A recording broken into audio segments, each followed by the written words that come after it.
Ayan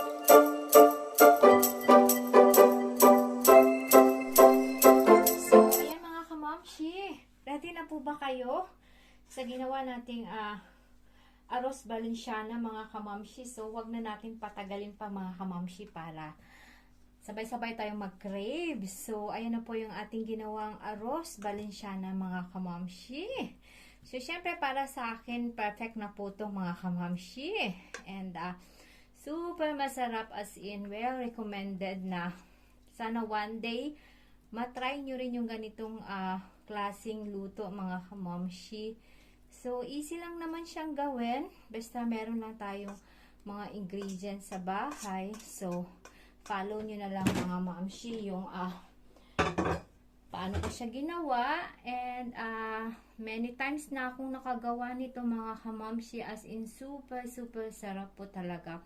So, pwede po kayong maglagay ng mga toppings kung anong bet nyo and kung anong available lang sa bahay. As always, mga kamamshi. So, ayan lang. Konting flex ko lang sa inyo ng malapitan. So, mga kamamshi, ayan na po yung ating arroz Valenciana. So, maglagay lang ako ng eggs, mga kamamshi, para perfect na perfect talaga to para sa lunch namin later. So, ganyan lang. Favorite din to ng papa namin mga kamamshi. So, wala tayong talent sa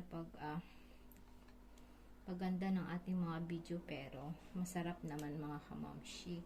So, ayan na yung ating magiging sharing for today's Friday mga kamamshi. And, thank you for watching and support nyo always sa amin mga kamamshi.